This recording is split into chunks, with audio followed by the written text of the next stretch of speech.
Hi friends, A R Murugadoss, Sivakarthikeyan, Rukmini Vasanth, Anirudh కాంబినేషన్లో వచ్చిన Madrasi cinema ఎలా ఉందో ఇప్పుడు చూద్దాం.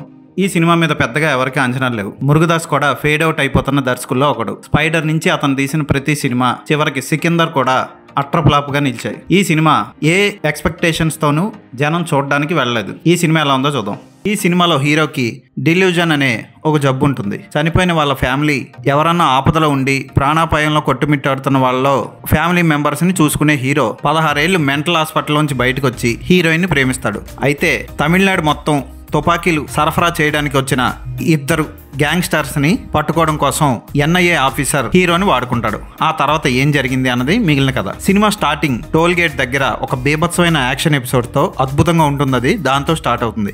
ఆ తర్వాత హీరో మెంటల్ స్టేటస్, హీరోయిన్ తో లవ్ స్టోరీ, ఇవన్నీ సాగి సాగి సాగి ఇంటర్వెల్ వచ్చేసరికి 6 సినిమాలు చూసిన ఫీలింగ్ కలుగుతుంది మనకి. ఇంటర్వెల్ అయిపోయిన తర్వాత మళ్ళీ సినిమా స్టార్ట్ అవుతుంది. అబ్బా, ఇక మళ్ళీ సాగదీసి విలన్ గాడిని కోమాలోకి పంపించి హీరో గాడిని అటు నుంచి ఇటు తిప్పి అబ్బా చిరాకు పుట్టిస్తాడు మురుగదాస్. దానికి తోడు సినిమాకి టెక్నికల్ గా చాలా వాల్యూ అనుకున్న అనిరుద్ మలయాళ విలన్ వచ్చినప్పుడల్లా వాడికి మలయాళ సినిమా మార్కో నుంచి తీసిన బ్యాక్గ్రౌండ్ స్కోర్నే కొట్టాడు. ఆ మ్యూజిక్ వస్తున్నంతసేపు మార్కో సినిమానే గుర్తొస్తుంది. ఇక శివకార్తికేయన్ పెద్దగా పెర్ఫార్మెన్స్ చేయడానికి ఏమీ లేదు. కాకపోతే సినిమా మొత్తంలో అవుట్ స్టాండింగ్ అద్భుతం అనిపించిన సీన్లు ఏమన్నా ఉన్నాయంటే, సెకండ్ హాఫ్లో 2 ఫైట్లు ఉంటాయి. హీరోని ఒక సెల్లో బంధించి చంపడానికి కొంతమంది వస్తారు. అక్కడ ఫైట్ డిజైనింగ్ అదిరిపోయింది. సేమ్ అలాంటి ఫైటే క్లైమాక్స్లో విద్యుత్ జంవాల్తో ఉంటుంది. ఆ 2 ఫైట్లు అద్భుతంగా కంపోజ్ చేశారు. సినిమాకి ఇదే హైలైట్. పాటలు ఏవి కూడా ఆకట్టుకో, తెర మీద సూపర్గా అనిపించవు. ఫోటోగ్రఫీ కూడా డల్గా సాగుతుంది. ఎక్కువగా సినిమా నైట్ మోడ్లో సాగినా అంత గొప్ప ఫోటోగ్రఫీ అందించలేదు కెమెరామెన్. శివకార్తికేయన్ పర్ఫార్మెన్స్ని పక్కన పెడితే అతని స్టైలింగ్ బాగుంది. ఫైట్స్ చాలా బాగా చేశాడు. అతనికి ఇలాంటి పాత్రలు సూట్ అవ్వని అతను గుర్తించాలి.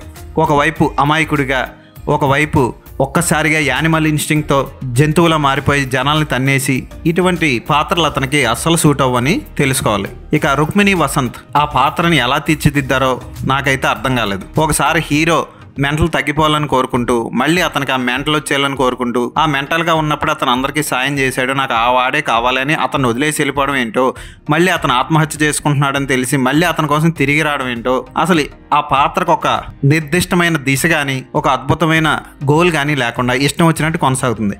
రుక్మిణి వసంత్ని విజయ్ సేతుపతి నటించిన ఏస్ సినిమాలో చూపించినంత అందంగా చూపించడంలో అందరూ ఫెయిల్ అయ్యారని చెప్పొచ్చు.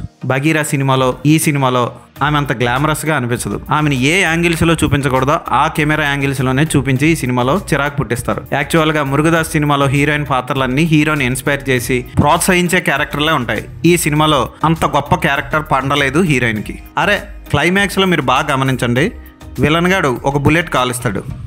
అక్కడి నుంచి పక్కకు తప్పించుకొని ఎవరన్నా పారిపోతారు. కానీ ఇంకో బుల్లెట్ కాల్చి రాజా అన్నట్టు అక్కడే వెయిట్ చేసి కాల్పించుకొని కింద పడిపోతుంది. ఇలాంటి సీన్లు ఎన్నో ఉన్నాయి ఈ సినిమాలో.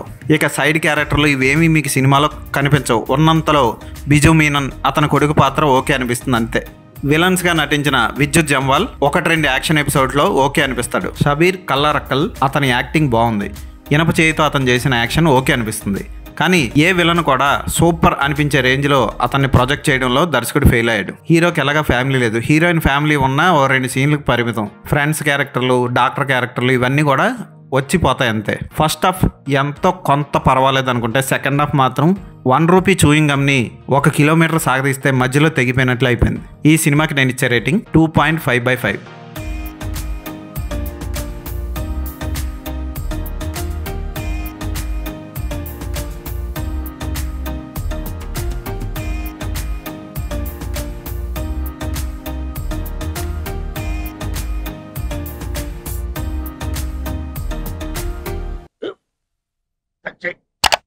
స్కూల్ బెంచ్ లాగా ఎంత గట్టిగా ఉందోరా?